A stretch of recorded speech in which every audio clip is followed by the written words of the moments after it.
الرحيم الحمد لله وكفى وسلام على عباده الذين اصطفى أما بعد فأعوذ بالله من الشيطان الرجيم بسم الله الرحمن الرحيم ولتكملوا العدة ولتكبروا الله على ما هداكم ولعلكم تشكرون صدق الله مولانا العظيم. محترم ناظرین اکرام، اللہ رب العزت کا بے پناہ فضل اور اس کا احسان اور اس کا جتنا شکر ادا کیا جائے وہ کم ہے کہ اس رب ذوالجلال نے ہماری تمام گناہوں کے باوجود، ایسی خطاؤں اور لغزشوں کے باوجود کہ ہم کھلی آنکھوں دیکھ رہے ہیں کہ اللہ کے عذاب ہمارے اوپر نازل ہو رہے ہیں، اللہ کا غصہ ہمارے اوپر بھڑک رہا ہے، ہم اللہ کے عذاب کے نرغے میں آ رہے ہیں، لیکن ان تمام باتوں کے باوجود اس رب کریم نے، اس رب ذوالجلال نے ہمیں اور آپ کو رمضان المبارک کا مقدس مہینہ عطا فرمایا. یہ اللہ رب العزت کا اتنا بڑا فضل ہے کہ اس پر جتنا شکر ادا کیا جائے وہ کم ہے کہ ہم اللہ رب العزت کا کس طریقے سے شکر ادا کریں کہ ہماری ان تمام لغزشوں کے باوجود رب ذوالجلال نے ہمیں ایک موقع دیا کہ ہم رمضان المبارک میں اپنے اللہ کو راضی کریں. عزیزو، جیسا کہ ہمیں اور آپ کو معلوم ہے کہ آج ہندوستان بھر میں رمضان المبارک کا آخری روزہ ہے اور اب مغرب کا وقت قریب ہونے والا ہے. یہ روزہ بھی ختم ہو جائے گا اور رمضان المبارک اپنی تمام رحمتوں کے ساتھ، اپنی تمام برکتوں کے ساتھ ہم سے ایک سال کے لیے رخصت ہونے والا ہے. اس لیے بڑا ضروری ہے اس بات کو اپنے دلوں اور دماغ میں بسانا کہ ہم یہ چند لمحات ہمارے پاس رہ گئے ہیں، چند ساعتیں رہ گئی ہیں ہمارے پاس، ہم اللہ رب العزت کو راضی کریں. اور اب یہ عید الفطر کا دن ہمارے پاس آیا چاہتا ہے. چند لمحات کے بعد رمضان رخصت، عید الفطر کا اگلا دن ہوگا. آئیے ذرا دیکھیں کہ عید الفطر کا پیغام، عید الفطر کیا ہے، اس کا پیغام کیا ہے،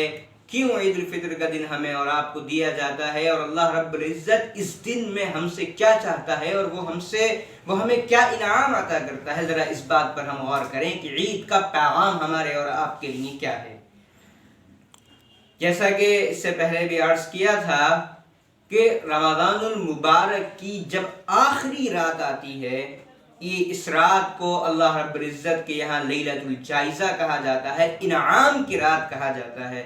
کہ اللہ کے بندوں نے اپنی تمام عبادتوں کے ساتھ، ریاضتوں کے ساتھ، روزے رکھ کر، تراویح پڑھ کر اللہ رب العزت کو جو راضی کرنے کی کوشش کری ہے، اللہ رب العزت اس کا پورا بدلہ اپنے بندوں کو عطا فرماتا ہے. اور اس رات کی فضیلت آپ صلی اللہ علیہ وسلم نے بیان فرمائی ہے کہ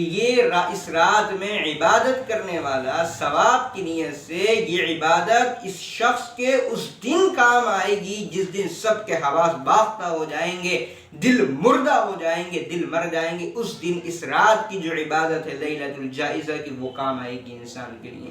تو عزیزو، یہ آج کی جو رات ہے یہ انتہائی اہم رات ہے. ہمیں اس رات میں اللہ رب العزت کو خصوصی طور پر راضی کرنا ہے، بالخصوص اپنے فلسطینی بھائیوں کے تعلق سے، اپنے اس ملک میں اس وقت کے جو حالات ہیں کورونا بیماری کے، اس کے تعلق سے اللہ رب العزت کو راضی کریں. اللہ رب العزت سے عافیت، امن اور سلامتی کی ہم اور آپ دعا مانگیں. حدیث پاک میں آتا ہے کہ جب عید الفطر کا دن آتا ہے، جب عید الفطر کی صبح ہوتی ہے، تو اللہ رب العزت بہت سارے فرشتوں کو زمین کے اوپر نازل فرما دیتا ہے.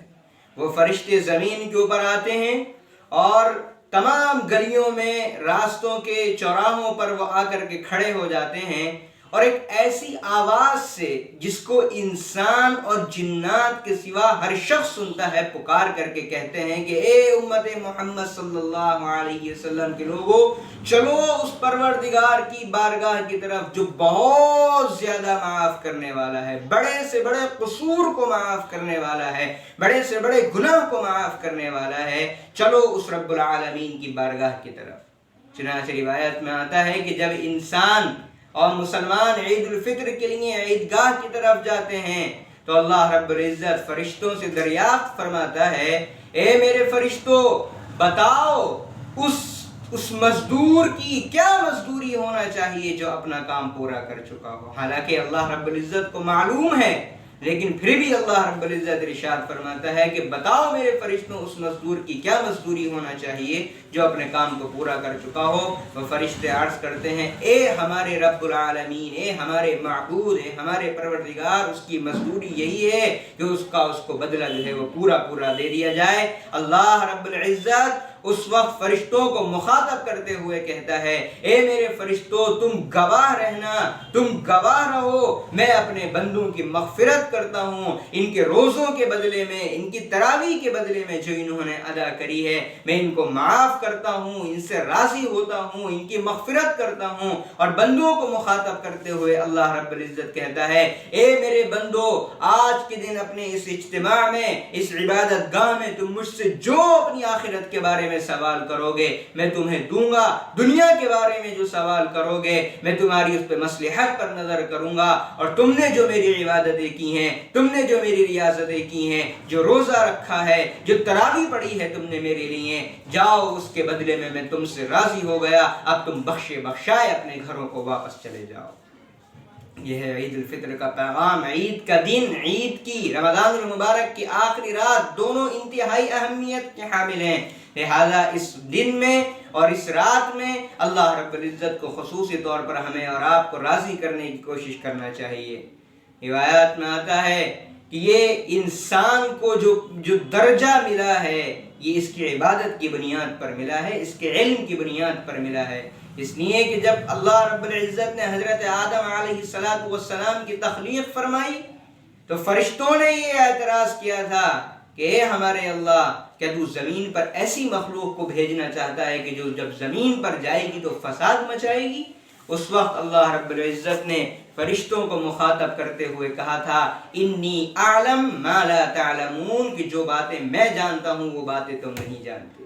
یہ جب عید الفطر کا دن آتا ہے تو اللہ رب العزت ان فرشتوں کو مخاطب کرتے ہوئے ارشاد فرماتا ہے کہ تم یہ کہتے تھے کہ یہ میرے بندے زمین پر جائیں گے تو فساد مچائیں گے، زمین پر خونریزی کریں گے، رشتے اور ناتوں کو توڑیں گے، لیکن آؤ اور تم یہ منظر دیکھو، تم یہ نظارہ کرو، یہ میرے وہ بندے ہیں کہ میرے ایک حکم پر انہوں نے اپنے کھانے کو چھوڑ دیا، یہ میرے وہ بندے ہیں کہ میرے ایک حکم پر انہوں نے اپنے پانی کو چھوڑ دیا، یہ میرے وہ بندے ہیں انہوں نے میرے ایک حکم پر اپنی جائز خواہشات کو ترک کر دیا اور چھوڑ دیا، اور پورا دن بھوکے اور پیاسے رہ کر کے میرے خاطر انہوں نے دن گزارا ہے۔ اور رمضان المبارک کا آخری پیغام کیا ہے؟ رمضان المبارک کا اہم پیغام کیا ہے؟ رمضان المبارک کا اللہ رب العزت کو دینے کا مقصد کیا ہے؟ وہ مقصد اللہ رب العزت کا یہ ہے کہ جس طریقے سے تم نے رمضان کی حالت میں، روزے کی حالت میں میرے ایک حکم پہ اپنی ہر جائز خواہش کو ترک کر دیا ہے، تم غیر رمضان میرے حکم پر وہ کام جو ناجائز ہیں، وہ کام جو پہلے سے حرام ہیں، ان کو چھوڑ دو اور ان کو ترک کر دو۔ ہم نے دیکھا ہے کہ رمضان المبارک میں ماحول ہوتا ہے، ہر انسان نماز کی طرف دوڑتا ہے، ہر انسان اچھے کاموں کی طرف دوڑتا ہے، لیکن عزیزوں یہ فقط رمضان کا کام نہیں ہے، نماز فقط رمضان میں فرض نہیں ہے ہمارے اور آپ کے لیے، رمضان 12 مہینے ہمارے اور آپ کے اوپر فرض ہے، اخلاق 24 گھنٹے ہمارے اور آپ کے اوپر فرض ہے، سچ بولنا ہر وقت ہمارے اور آپ کے اوپر فرض ہے، جھوٹ سے پرہیز کرنا ہر وقت ہمارے اور آپ کے اوپر فرض ہے، دکان پہ بیٹھ کر کے کم ناپنا اور کم تولنا یہ ہر وقت ہمارے اور آپ کے اوپر حرام ہے۔ یہ رمضان المبارک کا اہم ترین پیغام ہے اللہ رب العزت کی طرف سے کہ اللہ کی ایک حکم پر ہم اپنے ہر جائز کام کو چھوڑ دیتے ہیں۔ کھانا کیا حرام تھا ہمارے اور آپ کے لیے، پانی پینا کیا حرام تھا ہمارے اور آپ کے لیے؟ نہیں، لیکن اللہ رب العزت کے خاطر ہم نے اس حرام کام کو چھوڑ دیا، اس جائز کام کو چھوڑ دیا۔ یہ پیغام ہے ہمارے اور آپ کے دن کے غیر رمضان ہر اس ناجائز اور حرام کام کو بھی چھوڑ دیں جس سے اللہ رب العزت ناراض ہوتا ہے۔ چنانچہ یہ رات میں اللہ رب العزت جو آج کی رات آ رہی ہے اس میں اللہ رب العزت کو راضی کریں۔ عید کے معنی ہے بار بار آنے والی چیز، چونکہ رمضان جاتا ہے اور عید آتی ہے، اس لیے عید کے ایک معنی خوشی کے بھی ہوتے ہیں کہ اس میں فطری طور پر اللہ رب العزت ہر بندے کو خوشیوں سے نوازتا ہے، لیکن فی الوقت جو ماحول ہمارے اور آپ کے درمیان ہے، یقیناً عید خوشی کا دن ہے، اس میں کوئی دو رائے نہیں ہے اور کوئی شک نہیں ہے، لیکن اس وقت جو حالات ہیں موجودہ ہمارے اپنے ملک کے حالات اور اس وقت پوری دنیا کے حالات میں بالخصوص فلسطین کے حالات پر ہمیں اور آپ کو گہرے دکھ اور رنج کا اظہار کرنا چاہیے، کیونکہ ہمارے اپنے مسلمان بھائیوں کے ساتھ ابھی ایک رپورٹ کے مطابق میں عادت بھول رہا ہوں کہ کتنے لوگ شہید ہو چکے ہیں فلسطین کے اندر، کتنے بچے شہید ہو چکے ہیں، کتنی خواتین شہید ہو چکی ہیں، 400 کچھ لوگ زخمی ہو چکے ہیں فلسطین کے اندر اس یہودی بربریت کے نتیجے میں۔ چنانچہ اللہ رب العزت سے، چونکہ اللہ کا وعدہ ہے کہ اللہ رب العزت اس دن میں دعائیں قبول کرتا ہے، اس رات میں دعائیں قبول کرتا ہے، اپنی عید کی نماز کے بعد ہم اور آپ اللہ رب العزت سے خصوصی دعا کریں، خصوصی دعا کریں اپنے لیے، اپنے ملک کے لیے، فلسطینی بھائیوں کے لیے، دنیا کے ہر مسلم بھائی کے لیے اور ہر جائز کام کے لیے اللہ رب العزت سے دعا مانگیں۔ اللہ رب العزت کہنے سننے کے مطابق عمل کی توفیق عطا فرمائے۔ وآخر دعوانا ان الحمد للہ رب العالمین۔